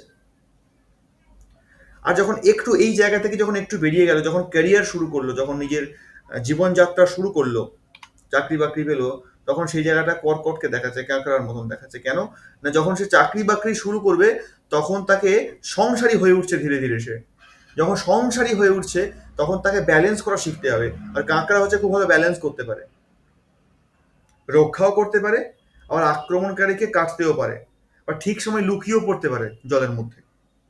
এটা ক্যাঁকড়ার নেচার। তো ধীরে ধীরে ব্যক্তি সেটা শিখছে যে আমি সংসারী হয়েছি, আমাকে এখন সব দিকটা ব্যালেন্স করে চলতে হবে, আমাকে সবাইকে একসঙ্গে রক্ষা করতে হবে, বিপদে সবাইকে রক্ষাও করতে হবে। আর একটু যখন বয়স বাড়লো ধীরে ধীরে, তখন এবার তার মধ্যে কি আসছে, কর্তৃত্ব ভাব চলে আসছে। এখানে সিংহ রাজা বলতে বোঝানো হচ্ছে কর্তৃত্ব ভাব, মানে একটা সময় পর তার উপর সংসারের দায়িত্ব আসবে, সবাইকে সামলাতে হবে, সবাইকে মেনটেন করতে হবে, অনুশাসন সংসারের মধ্যে বজায় রাখতে হবে। সেই জায়গাটা সিংহ দেখাচ্ছে। এইটা পঞ্চম রাশি সিংহের জায়গায় চলে আসলো। তারপর যখন এই যে ষষ্ঠ জায়গায় প্রবেশ করলো, মানে এটা হচ্ছে বলতে পারি না মধ্য বয়স, একদম মধ্য গগনে সূর্য তখন মধ্যবয়স্ক হয়ে গেল। তখন কন্যা রাশির ক্যারেক্টারটা মানে সিম্বলটা কি বলেছিলাম না, সমুদ্রে, মাঝ সমুদ্রে প্রচন্ড ঝড় উঠেছে, একটি মেয়ে হাতে বাতি নিয়ে বসে আছে, সেটিকে নেব্বার হাত থেকে বাঁচাচ্ছে। এর দ্বারা কি বুঝতে পারি আমরা, এর দ্বারা এটা বুঝতে পারি যে সে কনফিউজ, সে সব দিক থেকে পরিবারকে রক্ষা করার চেষ্টা করছে, পরিবারের উপর প্রচুর ঝড়ঝাপটা আসছে, সেটাকে বাঁচাচ্ছে। আর কন্যা এখানে একটা মেয়েকে দেখাচ্ছে। মেয়ে মানে কি, মেয়ে মানে কোমলতা, মায়া, মমতা, স্নেহ, এই সমস্ত কিছু দিয়ে সংসারকে বাঁচাবার চেষ্টা করছে, সবাইকে আগলে রাখার চেষ্টা করছে। যখন আরেকটু বয়সটা বাড়লো, আরেকটু বয়সটা যখন বেড়ে গেল, যখন পরিবারের সদস্য সংখ্যা বাড়লো, তখন তাকে শিখতে হচ্ছে ব্যালেন্সিং, তখন তাকে শিখতে হচ্ছে সবাইকে সমান দৃষ্টিতে দেখতে হবে আমাকে, কাউকে বেশি বা কাউকে কম দিলে হবে না। এতদিন রক্ষা করে এসেছি, এবার ব্যালেন্স করা শিখতে হচ্ছে তাকে, সে ব্যালেন্স করছে এবার ধীরে ধীরে। যখন আরো একটু বয়স বেড়ে গেল, আরো একটু বয়স বেড়ে গেল, মধ্য বয়স টোপকে বেরিয়ে গেল, যখন বৃষ্টিকে প্রবেশ করলো, মানে আরো একটু বয়স বাড়লো, অনেকটা বয়স বেড়ে গেল প্রায়, তখন এই যে বৃষ্টিকে আসছে, তখন ব্যক্তিকে কি করতে হচ্ছে, যে আমার তো রক্ষা করা হয়ে গেছে, ব্যালেন্সিং করা হয়ে গেছে, এইবার আমাকে দেখতে হবে, এবার আমাকে নিজের রক্ষা করতে হবে, কারণ ছেলে মেয়ে তো দেখবে না, নিজের রক্ষা নিজেকেই করতে হবে। তো তখন কি করছে, তখন নিজের রক্ষা নিজে করছে, অর্থাৎ যতক্ষণ না পর্যন্ত একে কেউ কিছু বলছে ততক্ষণ এ কিন্তু নিজের পাওয়ার দেখাচ্ছে না, তখন শান্ত হয়ে গেছে। বৃশ্চিক মানে শান্ত হয়ে যাওয়া। যখনই এ পিছনে লাগবে তখনই এও উল্টে এমন দেবে, তখন কেউ কিছু করতে পারবে না। তখন এই জায়গায় চলে আসা। আরো একটু বয়স বাড়লো, যখন আরো একটু বয়স বেড়ে গেল তখন ব্যক্তি কি হয়ে গেল, তখন ধনু মানে জেদি হয়ে যায়। এখন একটু বয়স্ক যখন শেষ অবস্থা থেকে ধীরে ধীরে মানুষ চলে যায়, তখন আননেসেসারি কিছু জেদ তাদের মধ্যে বাড়ে। না আমি করবোই এটা, না আমি শুনবো না। তখন তাদেরকে বোঝালেও তারা বুঝতে চায় না, বোঝে না তারা। তাদের মধ্যে কোথাও না কোথাও গিয়ে একটু অহংকারের জন্ম নিয়ে নেয়, অহংকার অটোমেটিক চলে আসে যে আমি এতদিন এত কিছু করে এসছি, আমাকে তুই বোঝাতে এসছিস, আমি বুঝি না, আমার থেকে তুই বেশি বুঝে গেছিস, আমার এত বয়স হয়ে গেল। তখন তারা বুঝতে চায় না, তখন তাদের মধ্যে এই ধনু ক্যারেক্টার চলে আসে। তখন এই ধনু রাশিটাকে মনে করলে আমরা সেই ক্যারেক্টারটা বুঝতে পারবো। আরো একটু যখন বয়সটা বেড়ে গেল তখন তারা বুঝতে পারলো না আমার আননেসেসারি জেদটা করা ঠিক না, একটু জেদটা তখন কমে গেল, তখন জেদটা গেল একটু শান্ত হওয়ার দিকে। মানে ধীরে ধীরে আবার মানে বিছানা পড়ছে আর কি, শারীরিক ক্ষমতা ধীরে ধীরে হারাচ্ছে। তখন মকরে গিয়ে প্রবেশ করলো। এইবার ধীরে ধীরে শরীরে ব্যথা আসবে, হাড়গোড় একটুখানি হবে, পেশি ব্যথা হবে, উঠতে পারছি না, কোমরে ব্যথা, হাঁটুতে ব্যথা, ইত্যাদি ইত্যাদি গুলো আসছে। সেই সময় মকরের ক্যারেক্টার প্রচন্ড ভারী হয়ে যাওয়া, শরীরকে বইতে না পারা। আর এই যে অর্ধেক ঘোড়া অর্ধেক কুমির, এর মানে কি? অর্ধেক ঘোড়া অর্থাৎ সে ছুটতে চাইছে, আর কুমিরের গতি কি ধীর। সে ইচ্ছে তার আছে তার মধ্যে ছুটে যাবার, কিন্তু সে ছুটে যেতে পারছে না, কারণ তার শরীরের ক্ষমতাটা হারিয়ে গেছে। অথচ মনের মধ্যে সে ঘোড়া ছুটছে, না আমি পারবো, আমি যাবো, আমি করব, কিন্তু শরীর সায় দিচ্ছে না। শরীর তখন কুমিরের মতো হয়ে গেছে, কুমির তখন ধীরে ধীরে থপ থপ থপ থপ করে চলছে। একটু যখন বয়স বেড়ে গেল তখন কি আসছে, তখন আসছে কুম্ভ, অর্থাৎ একটা বডি বিল্ডারের ছবি দেখতে পাচ্ছি, আর সে ঘোড়া থেকে জল নিচের দিকে ফেলছে। এই জলটা কি? এই জলটা হচ্ছে সমগ্র জীবনের অর্জিত সম্পদ, সমগ্র জীবনের অর্জিত সম্পদ সে সংসারে বিলিয়ে দিচ্ছে, এটাই হচ্ছে এর অর্থ। সে একজন সামর্থ্যবান, একজন সামর্থ্যবান ব্যক্তি, সারা জীবন কর্মঠ ছিল, প্রচুর পরিশ্রম করেছে, সমাজকে সঠিক দিশা দেখিয়েছে, পরিবারকে সঠিকভাবে পালন করেছে, তারপর তার সমগ্র জীবনের যে অর্জিত সম্পদ সেটা সে সংসারকে বিলিয়ে দিচ্ছে। এই হলো কুম্ভ। এটা অন্তিম সময়। আর একদম শেষ সময় যখন শেষের পথে, তখন সে কনফিউজড হয়ে গেছে। তখন সবকিছু দান করে দেওয়ার পর, সবকিছু বিলিয়ে দেওয়ার পর তার কাছে আর কিছু নেই, কিচ্ছু বেঁচে নেই। তখন এই যে দুটো মাছকে আমরা দেখতে পাচ্ছি, এরা কি করছে? এরা তো অজ্ঞানী, মানে ঠিক যেরকম অজ্ঞানী মেষ ছিল প্রথমে, এখন তো মিনটাও সেরকম অজ্ঞানী, মাছটাও তো অজ্ঞানী। এরাও তো কিছু বোঝে না, কিছু বলতে পারে না সেভাবে। একটা মাছ আর একটা মাছের লেজকে ধরার চেষ্টা করছে। তখন একদম শেষ সময়ে সে একটা খুঁটি ধরতে চায়, একটা ছোট্ট খড়কুট কাঠিও ধরতে চায়, একটা আশ্রয় চায়। অনেক রকম আশা শেষ সময় মনে জাগ্রত হয়, সেটাকেই আঁকড়াতে চায়, বারবার আঁকড়াতে চায়, বারবার আঁকড়াতে চায়, কিন্তু ধরতে পারে না। এই হচ্ছে 12টি রাশির ক্যারেক্টার আমাদের জীবনের সঙ্গে। এইভাবে যদি দার্শনিক দিক থেকে বিচার করা যায়, পুরো এইভাবে আমরা জিনিসটা বুঝতে পারবো, দেখতে পারবো দর্শন কতটা মাহাত্ম্য রাখে জ্যোতিষে। এই হলো 12টি রাশি। এই 12টি রাশির নাম কিন্তু আমি প্রত্যেকের মুখ থেকে শুনতে চাই আগামী ক্লাসে। এটি পুরো মুখস্থ করে নিতে হবে, কেমন? আচ্ছা, এবার তার আগে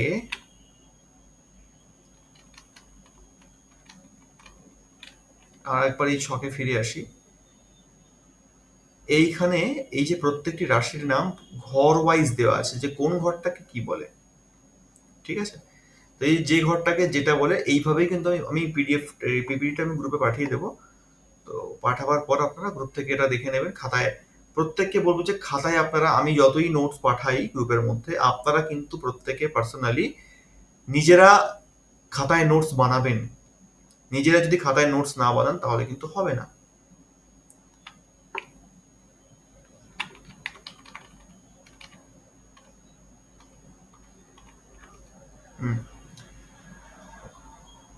এইগুলো হচ্ছে নক্ষত্রের নাম, 27টি নক্ষত্র।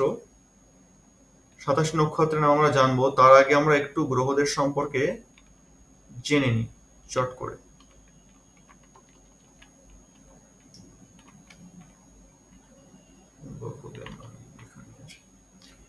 দেখুন, গ্রহদের সম্পর্কে জানতে গেলে আমাদের এই প্রথমত যে 7টি গ্রহ আমাদের রয়েছে, 7টি গ্রহ সম্পর্কে আমরা জানবো। সূর্য, চন্দ্র, মঙ্গল, শনি, বুধ, বৃহস্পতি এবং শুক্র, এরা হচ্ছে প্রধান 7টি গ্রহ। আর এই 7টি গ্রহের যে ছায়া পড়ে তারাই হলো রাহু আর কেতু।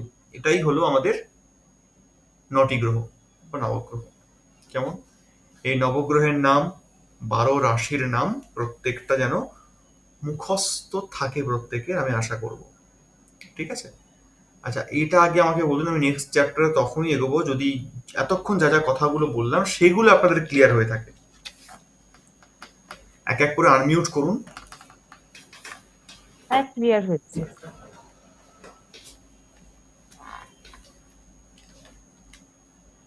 বাকিদের মোটামুটি ক্লিয়ার তো? হ্যাঁ, ক্লিয়ার হয়েছে। আচ্ছা, তো স্যার মেষ আর বিষয়টা একবার বলবেন? মেষ আর বৃষ। একবার স্যার একটু বলুন।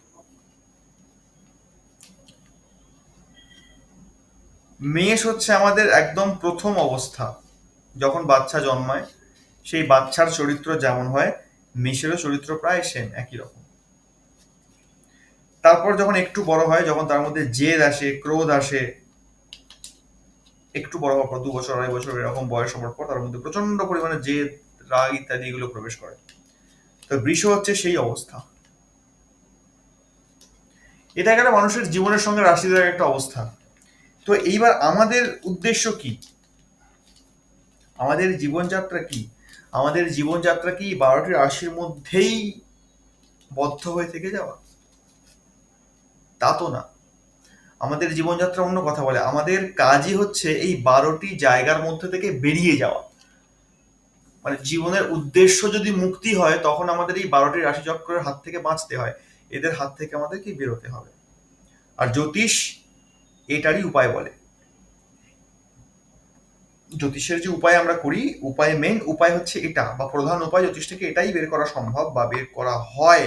শাস্ত্রের নির্দেশ এটাই বের করার, জ্যোতিষ থেকে তোমরা এটাই বের করো যে মুক্তির উপায় কি, এই 12টি রাশিচক্রের হাত থেকে বেরোনোর উপায় কি। এটাই প্রধান বিষয়।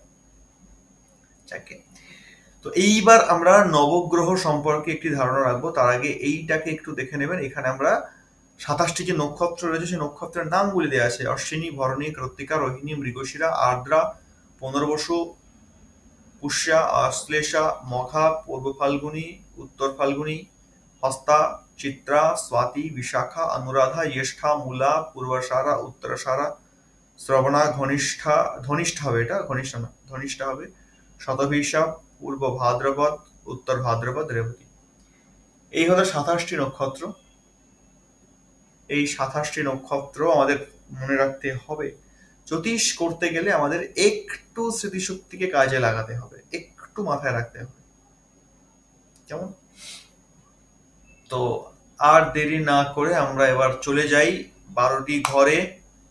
কোন ঘরটাকে কি বলা হয়, কোন ঘরটা কার ঘর ইত্যাদি বিষয়ে। দেখুন, প্রথম যে মেষ ঘরটি রয়েছে, এই মেষ ঘর, এই ঘরের অধিপতিকে, এই মেষ ঘরের অধিপতি হলো মঙ্গল। মঙ্গল হচ্ছে এই ঘরের অধিপতি, মঙ্গল গ্রহ। এটা কিভাবে হলো, হ্যাঁ, সব খুব ভালো হয়, আপনাদেরকে আমি ডেমো দেখিয়ে দিই।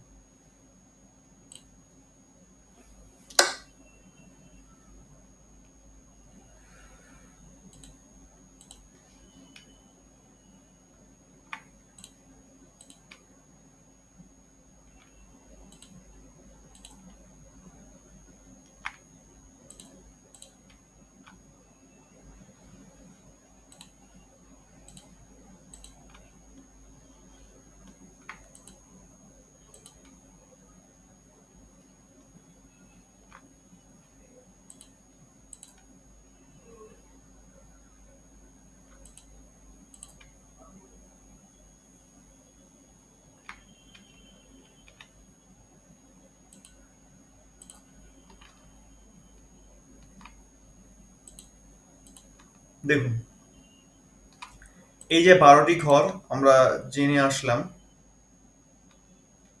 এখানে কি আছে? এটা হচ্ছে মেষ, এটা বৃষ, এটা মিথুন, এটা কর্কট, সিংহ, কন্যা, তুলা, বৃশ্চিক, ধনু, মকর, কুম্ভ, মীন। এই হলো 12টি ঘর, ঠিক আছে? এইবার এই 12টি ঘরের মধ্যে কোনটা কার ঘর, প্রথম বিষয়। তো এই যে 9টা গ্রহ, রবি, সোম, মঙ্গল, বুধ, বৃহস্পতি, শুক্র, রাহু, কেতু, এই যে 9টি গ্রহ রয়েছে, এই 9টি গ্রহের মধ্যে রাজাকে, রাজা হচ্ছে রবি। তো এতগুলো ঘর, এর সবই তো রাজার ঘর, সবই রাজার সম্পত্তি।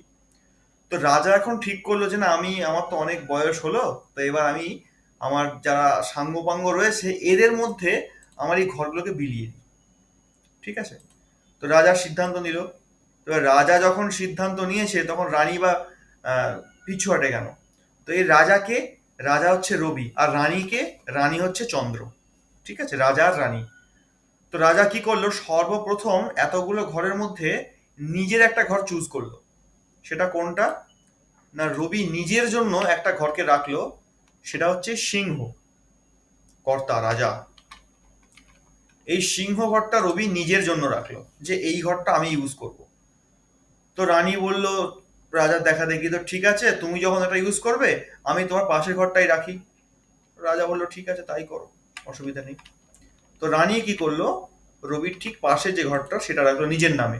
মানে এটা হচ্ছে রবির নিজস্ব সম্পত্তি, ও সুপ্রিম কোর্ট থেকে ওকে দেওয়া হয়েছে। আর এই চন্দ্রকে তাই দেওয়া হয়েছে, এটা এটা লিখিত, এরা মালিক এই ঘরের। তো এবার রাজা ধীরে ধীরে নিজের ঘরগুলোকে বিলিয়ে দেবে। রাজা কি করলো, নিজের ছেলেকে ডাকলো, বুধকে ডাকলো। বুধ হচ্ছে এদের ছেলে, রাজকুমার। তো বুধকে ডাকলো।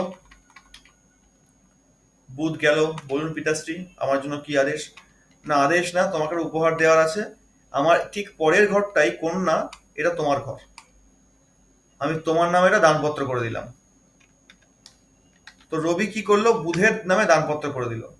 তো এই দেখে রানীও বলল, ও আচ্ছা, রাজামশাই যখন নিজের পুত্রকে প্রথম দিয়েছে, তা আমিও কেন বাদ যাই? তো রানী রাজাকে কপি পেস্ট করলো। রানীও তখন ডাকলো বুধকে, পুত্র এদিকে এসো। বললো, হ্যাঁ মাতা বলুন। না, আমিও রাজার সঙ্গে একমত, আমিও তোমাকে আমার ঠিক পরে যে ঘরটা আছে মিথুন, এই ঘরটা তোমায় দিলাম। রানীও তখন একটি ঘর বুধকে দিয়ে দিল, মানে রাজাও বুধকে দিল, রানীও বুধকে দিল। রাজা তখন রাজকুমারকে দেবার পর এবার মন্ত্রীকে ডাকলো, যে মন্ত্রী এক্ষুনি দরবারে এসে উপস্থিত হন। মন্ত্রীকে, মন্ত্রী হচ্ছে শুক্র। শুক্র গেল রাজার কাছে। তখন রাজা মন্ত্রীকে বললো যে আমার ঠিক 2 নম্বর ঘর, যেটা তুলা বলা হয়, এই তুলা ঘরটা আপনার, আমি আপনাকে একটা উপহার দিলাম আপনার কাছে সন্তুষ্ট হয়ে। তো ঠিক আছে। রানীও বা বাদ যায় কেন? রানীও ঠিক সেম কাজটা করলো, শুক্রকে ডাকলো, শুক্রকে বললো আমার ঠিক 2 নম্বর ঘরটা আপনার, মানে বৃষ, এটা আপনার ঘর। রাজা কি করলো, রাজা রাজকুমারকে দিয়ে দিল একটা ঘর, মন্ত্রীকে দিল।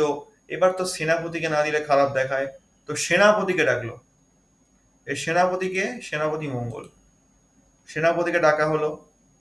সেনাপতিকে ডেকে বলা হলো যে বৃশ্চিক নামক যে ঘরটি রয়েছে সেই ঘরটি আমি আপনাকে দিলাম সেনাপতি। মঙ্গল খুশ, ঠিক আছে রাজামশাই, আপনার আদেশ শিরোধার্য। রানী বাদ যায় কেন? রানীও ঠিক সেম ভাবে রাজাকে কপি পেস্ট করে সেনাপতিকে ডাকলো, ডেকে পরের ঘরটা সেনাপতিকে দিয়ে দিল। লাস্ট থেকে মেষ নামক ঘরটি তোমার, আমি তোমাকে দান করলাম। রাজকুমার হয়ে গেল, মন্ত্রী হয়ে গেল, সেনাপতিও হয়ে গেল, আর কে বাকি আছে? না, গুরুদেবকে না দিলে খারাপ দেখায় না, তো গুরুদেবকে ডাকা হোক। দেবগুরু বৃহস্পতির ডাক পড়লো। দেবগুরু বৃহস্পতি যথারীতি গেল। যাওয়ার পর রাজা বলল যে গুরুদেব, আপনার জন্য এই ধনু নামক ঘরটি আমি আপনাকে দিলাম। ধনু নামক ঘরটি বৃহস্পতিকে দেয়া হলো। রানীও যথারীতি তাই করলো। রানী কি করলো, রানী দেবগুরুকে মিন নামক ঘরটি দিয়ে দিল। সেই মিন নামক ঘরটি দেবগুরু আপনার, আপনাকে আমি দিলাম এটা। আর 2টো ঘর পড়ে আছে। এবার কি করবে? রাজা তখন ডাকলো চাকরটাকে, যে কাজ করে, চাকর যে আছে, ভৃত্য, সেটা কি? সেটা শনি। তখন চাকরের ডাক পড়লো। চাকর গেল, তো বলল মকর নামক ঘরটি আমি তোমাকে দিলাম শনি। রাজা বলল তো ঠিক আছে। রানীও বলল ঠিক আছে, আমার ভাগ্যে তো একটাই ঘর আছে, সেটা হচ্ছে ধনু, এই কুম্ভ, তো সেই কুম্ভটা আমি শনি তোমাকে দিলাম। এই হলো 12টি যে ঘর বা ভাব রয়েছে মেষ থেকে মীন পর্যন্ত, এই এই ভাবের এরা হচ্ছে অধিপতি। কেমন? তাহলে মেষ নামক ঘরের অধিপতি হয়ে গেল কে? মঙ্গল। বৃষ নামের অধিপতি, বৃষ ঘরের অধিপতি হয়ে গেল শুক্র। মিথুনের অধিপতি বুধ। কর্কটের অধিপতি রানী নিজে চন্দ্র। সিংহের অধিপতি রবি নিজে। কন্যার অধিপতি আবার বুধ। তুলা আবার শুক্র। বৃশ্চিক আবার মঙ্গল। ধনু আবার বৃহস্পতি। মকরে আবার শনি। কুম্ভে আবার শনি। আর মিনে গিয়ে বৃহস্পতি। এই হচ্ছে 12টি রাশির মধ্যে 9টি গ্রহে, এই 7টি গ্রহের আধিপত্য। এখানে দেখতে পাচ্ছি আমরা রাজা রানী এতটাই উদার, সবাইকে দুটো দুটো করে ঘর দেয়া হলো, কিন্তু নিজেরা রাখলো একটা করে।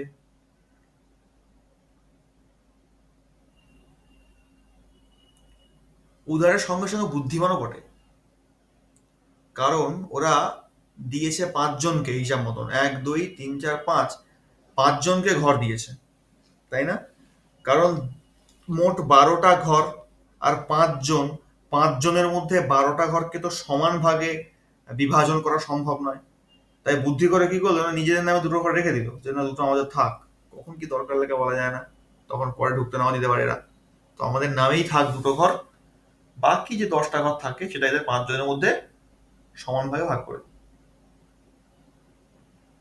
তাহলে কোনো ঝামেলাই হবে না, অশান্তির কোনো জায়গা নেই, আমরাও সেফ, ওরাও সেফ। এইভাবে রাজা ভাগ করে দিল। এটাও কিন্তু আমার মুখস্থ চাই যে কোনটা কার ঘর, এটা কিন্তু পড়ে নেবেন সবাই। কেমন? আচ্ছা, এইবার এই ঘরের আবার বিষয় রয়েছে। কিরকম কিরকম বিষয় না, এই যে মেষ নামক ঘরটা আছে, যে পঞ্চতত্ত্বের কথা বলছিলাম, এইবার এখানে একটু আমাদের তত্ত্ব নিয়ে পড়াশোনা করতে হবে। এই যে মেষ নামক ঘরটা, এই মেষ নামক ঘর, আমি এটা লিখিয়ে দিচ্ছি, এটা হচ্ছে মেষ।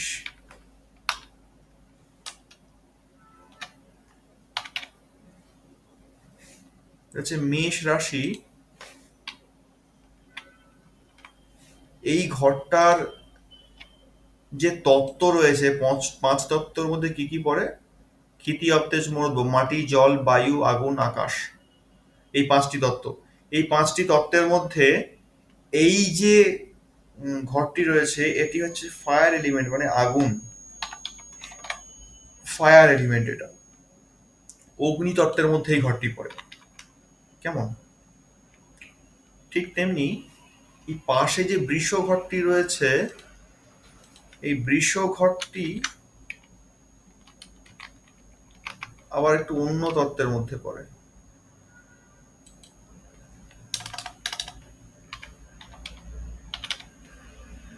বৃষ,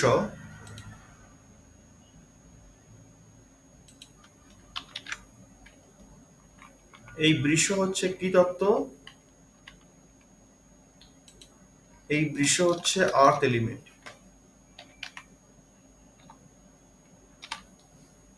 বৃষ হয়ে গেল আর্থ এলিমেন্ট।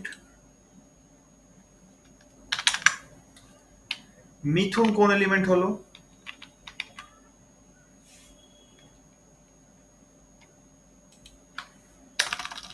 মিথুন হয়ে গেল বায়ু তত্ত্ব, এয়ার এলিমেন্ট। এটা কোন রাশি? এটা হচ্ছে মিথুন রাশি।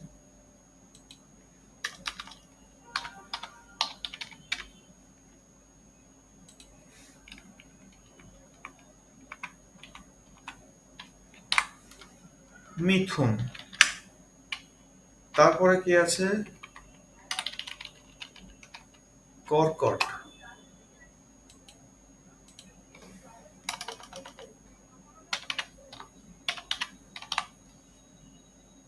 কর্কট রাশি,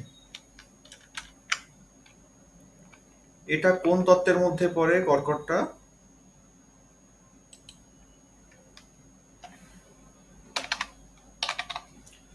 ওয়াটার এলিমেন্ট মানে জল তত্ত্ব। ঠিক আছে, তো সেম ভাবে একই রকম ভাবে হবে, এটাও অগ্নি হবে, এটাও পৃথিবী হবে, এইখানে জল তত্ত্ব আবার চলে আসবে।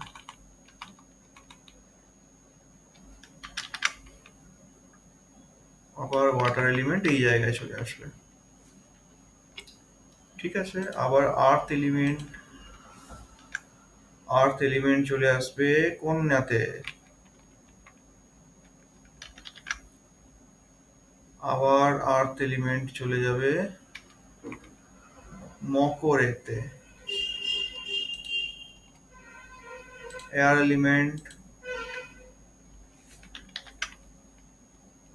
এলিমেন্ট চলে যাবে তুলাতে, এয়ার এলিমেন্ট চলে যাবে কুম্ভেতে, ওয়াটার এলিমেন্ট চলে যাবে বৃশ্চিকে, আবার ওয়াটার এলিমেন্ট চলে যাবে মিনাস, চলে গেছে, আচ্ছা ডবল হয়ে গেছে দুটো করে।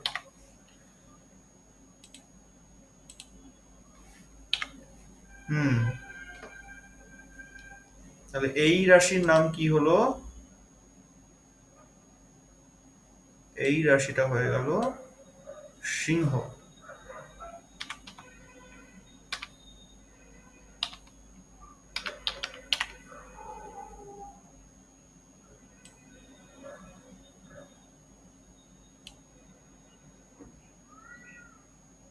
সিংহ রাশি এলিমেন্ট তাহলে কি হবে?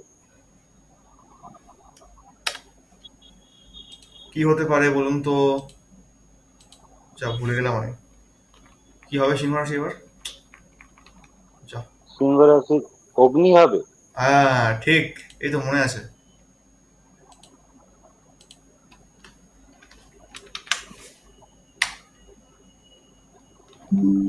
সিংহ রাশি অগ্নি হবে। দেখুন অগ্নি তাহলে এখন আবার একটা ধনু, জায়গায় যাবে, অগ্নি এখন একটা জায়গায় যাবে, কোথায় সেটা? আবার ধনু গিয়ে অগ্নি হবে। এই তো,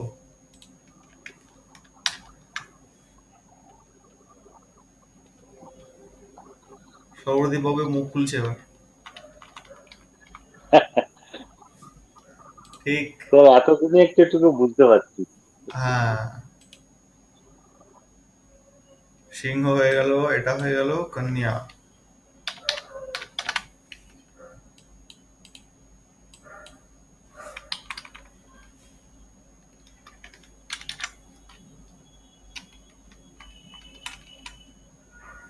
এটা হয়ে গেল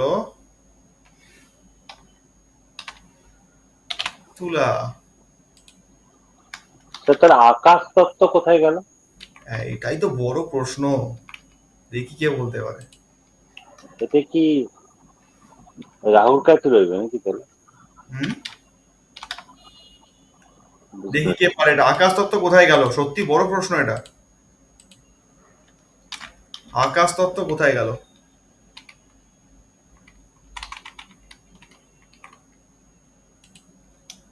কার মাথায় স্ট্রাইক করে দেখি? ধনু।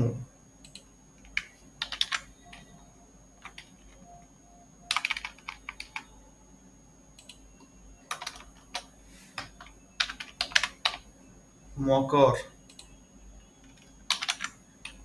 কোথায় আকাশ তত্ত্ব?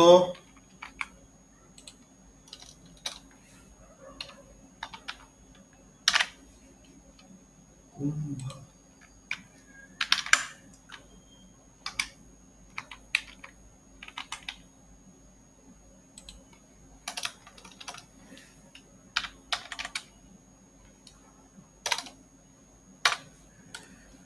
মিন, ব্যাপারটা হচ্ছে এই পুরো জিনিসটা ঘটছে আকাশতত্ত্ব কোথায়? বৃহস্পতি। এই পুরো জিনিসটা ঘটছে কোথায়? আকাশ হ্যাঁ, পুরো জিনিসটা ঘটছেই তো আকাশে, নতুন করে আকাশ তত্ত্বের দরকারটা কি আছে?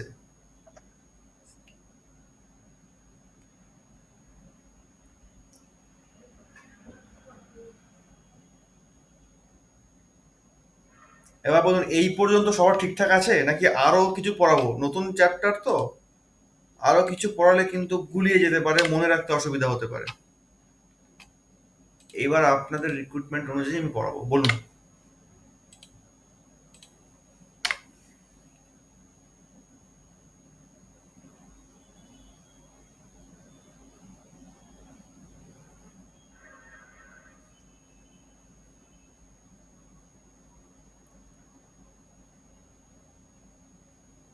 ইন্দ্রাণী দেবী, বলুন স্যার। আপনার প্রথম ক্লাস, হ্যাঁ, আমার প্রথম ক্লাস। যদিও সবারই প্রথম ক্লাস, বুঝতে পারছেন? হ্যাঁ, কোনো অসুবিধা নেই, বুঝতে পারছি। আচ্ছা, আপনার কথাটা ভলিউমটা খুব স্লো আসছে, খুব আস্তে আসছে, এবার স্যার শোনা যাচ্ছে? খুব স্লো। হ্যালো, কথাগুলো স্পষ্ট আসছে। হ্যালো, এইবার ঠিক, হ্যালো, এবার শোনা ঠিক, যাচ্ছে? একদম একদম স্পষ্ট। আচ্ছা, হ্যাঁ হ্যাঁ, আমি কোনো অসুবিধা হয়নি এখনো পর্যন্ত, বুঝতে পেরেছি। আচ্ছা, না, অসুবিধা হলো জানাবেন, সুবিধা হলো জানাবেন। আমাকে কন্টিনিউ আচ্ছা, ঠিক বকতে আছে হয় না, স্যার। একটু মাঝখানে রেস্ট পেয়ে যাই আর কি। আচ্ছা আচ্ছা, ঠিক আছে স্যার, ঠিক আছে স্যার। আচ্ছা, এবার আমাকে এটা বলুন যে আর নতুন কিছু দেবো না, হ্যাঁ, এটা দিয়েই থাকবে? এটা তাহলে তো চারটা কমপ্লিট হয়ে, যদি নক্ষত্রগুলো পাশে পাশে বসিয়ে দেওয়া হয়, তাহলে এই চারটা আমাদের একদম কমপ্লিট হয়ে যেত স্যার। আচ্ছা, নক্ষত্রের বিষয়টা আমি এক্ষুনি দেবো না, তার কারণ হচ্ছে নক্ষত্রটা আচ্ছা একটু আচ্ছা আচ্ছা পড়াশোনার ব্যাপার আছে। আচ্ছা আচ্ছা, ঠিক আছে স্যার। নক্ষত্রটা বুঝতে তাহলে আরে, মানে হ্যালো, হ্যাঁ বলুন। হ্যাঁ বলছি, আমাদের তাহলে এই চারটা কমপ্লিট হলো, ঠিক আছে, নেক্সট টাইম এই চারটা কমপ্লিট হয়ে যাবে আমাদের। হ্যাঁ, নক্ষত্রটা নিয়ে একটু পড়াশোনা করতে হবে, কারণ নক্ষত্রটা পড়তে আচ্ছা গেলে আমাদের একটু চরিত্রগুলো পড়তে হবে, তার জন্য একটু সময় দরকার, আচ্ছা একটা ক্লাস লাগবে। আচ্ছা আচ্ছা স্যার। ঠিক আচ্ছা আছে, স্যার, ঠিক আছে। তো এই আচ্ছা, পর্যন্ত মোটামুটি সবার ক্লিয়ার তো? হুম হুম, আমার তো ক্লিয়ার হয়েছে। বাহ, খুব ভালো।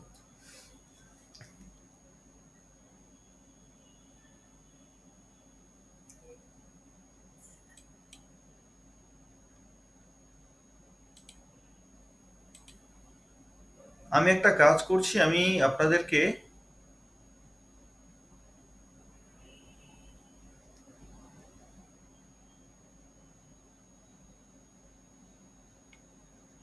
এই পিপিটি গুলো পাঠিয়ে দিচ্ছি, এতে করে আপনাদের সুবিধা হবে।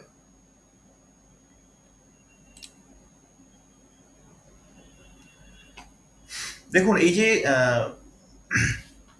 রাশি চার্টটা, এখানে আমরা আরেকটা জিনিস পড়েই নিই, এখানে যখন রয়েছে অ্যাড করা এটা,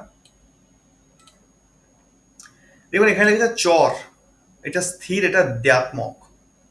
এই যে চর, স্থির, দ্ব্যাত্মক, এইগুলোর এক একটা নাম। ব্যাপারটা হচ্ছে যারা চর রাশির মধ্যে পড়ে, রাশির তিনটে ক্যাটাগরি আছে। তিনটে ক্যাটাগরি কি কি? না, একটা হচ্ছে চর, একটা হচ্ছে স্থির, একটা হচ্ছে দ্ব্যাত্মক। এই যে তিনটে ক্যাটাগরি রাশির রয়েছে, এই প্রথম ক্যাটাগরি চর, প্রথম চর ক্যাটাগরির মধ্যে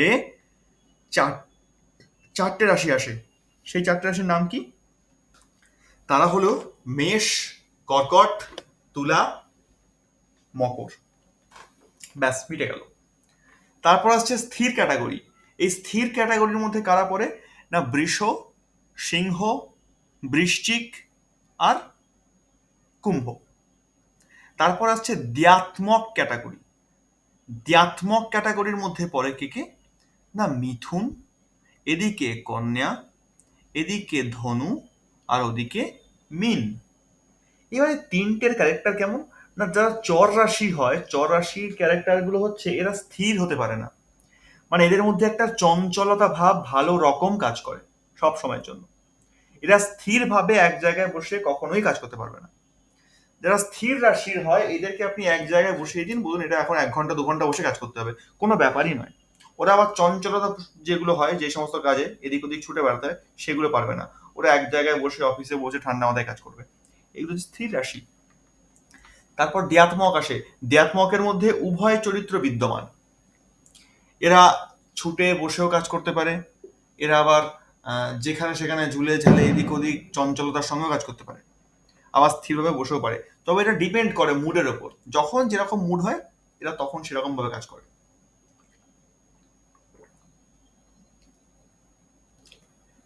তো এই হচ্ছে তিনটে, প্রথম প্রথম তিনটেকে রেখে নেবো। কি কি আছে না, চর স্থির ঋণাত্মক, আবার রিপিট, চর স্থির ঋণাত্মক, আবার রিপিট, চর স্থির ঋণাত্মক, আবার রিপিট, চর স্থির ঋণাত্মক। কেমন, এইগুলো মনে রাখবো আমরা। এই যে 12টি ঘর দেখতে পাচ্ছি একটা চার্টের মধ্যে, এই 12টি ঘরের মধ্যে না সবকিছু আছে। একটা মানুষের যেরকম সম্পূর্ণ জীবন আছে, ঠিক তেমনি এই জীবনটা পাওয়ার আগে কি ছিল সেটাও আছে, আবার এই জীবনটা যখন থাকবে না তারপরেও কি হবে সেটাও আছে এই 12টা ঘরের মধ্যেই। তবে 12টা ঘরেই কেন ভাগ করা হলো এর উত্তরটা আমাকে এখনো কেউ দেয়নি, আমি কিন্তু উত্তরটা পাইনি এখনো। তো আমি নেক্সট ক্লাস অবধি অপেক্ষা করতে রাজি আছি, যারা একটু মাথা খাটাবে তারা উত্তরটা পেয়ে যাবে যে মিল্কি ওয়ে কে 12টি ভাগেই কেন ভাগ করা হলো।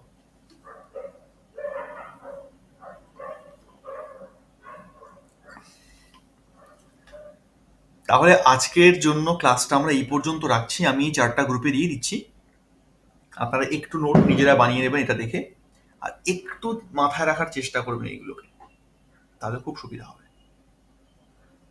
কেমন, আজকে এই পর্যন্তই থাক তাহলে। হ্যাঁ স্যার, থ্যাংক ইউ স্যার। আরেকটা আছে পুরুষ রাশি স্ত্রী রাশি, গ্রহ গ্রহ পুরুষ রাশি। হ্যাঁ, গ্রহ আছে, পুরুষ গ্রহ আছে, স্ত্রী গ্রহ আছে, নপুংসক গ্রহ আছে। ঠিক আছে, ওটাও আমি পাঠিয়ে দিচ্ছি, ওটাও নিয়ে নিন, তা আমি আবার বুঝিয়েও দিই স্ত্রী পুরুষের গ্রহের বিভেদগুলো। দেখুন এখানে আমরা এইটাকে দেখতে পাচ্ছি যে পুরুষ গ্রহ বলতে সূর্য মঙ্গল বৃহস্পতিকে বোঝায়, স্ত্রী গ্রহ বলতে চন্দ্র আর শুক্রকে বোঝায়, নপুংসক বলতে বুধ এবং শনিকে বোঝায়। এখানে গ্রহদের দিকগুলোও দেওয়া আছে, সূর্য পূর্ব দিকের, শনি পশ্চিম দিকের, বুধ উত্তর দিকের, মঙ্গল দক্ষিণ দিকের স্বামী। ঠিক আছে, এখানে আরো ঢুকবে, এখানে বৃহস্পতি ঢুকবে, বৃহস্পতি ঈশান কোণের স্বামী, শুক্র ঢুকবে, শুক্র অগ্নিকোণের স্বামী, চন্দ্রকে দেয়নি, চন্দ্র ঢুকবে এখানে, চন্দ্র বায়ুকোণের স্বামী, রাহু নৈরুত কোণের, আবার কেতু ঈশানের। এগুলো আমি দিয়ে দেবো সব। এখন এগুলোতে বিশেষ করে ধ্যান দেওয়ার দরকার নেই, এখন আজকে আমি যেটুকু পড়ালাম তার উপরে একটু নোটস বানিয়ে নিন, সেটাকে একটু বিশেষ করে ধ্যান দিন। নেক্সট ক্লাসে আজকের যেটা পড়ালাম এটা তৈরি হয়ে গেলে তখন আমরা এইগুলো খুব ভালোভাবে বুঝতে পারবো, পড়তে পারবো, আর খুব দ্রুত আমরা এগোতে পারবো। অনেক কিছু পড়তে হবে। আমরা সিলেবাসটা আজকে দেখলাম, 3 মাসে কিন্তু এই সিলেবাসটা কভার করা খুব সহজ না, কিন্তু আমরা করব। আমি জানি আপনারা করতে পারবেন, আপনারা সেই চেষ্টা আপনাদের আছে।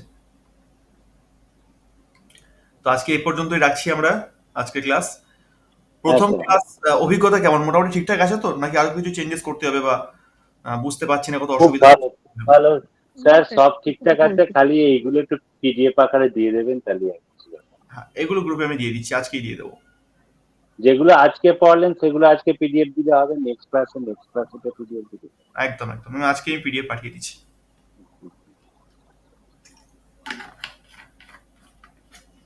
ঠিক আছে, আজকে এই পর্যন্তই রাখলাম। সকলে ভালো থাকবেন, সুস্থ থাকবেন, সুস্থ রাখবেন। শুভরাত্রি। শুভরাত্রি।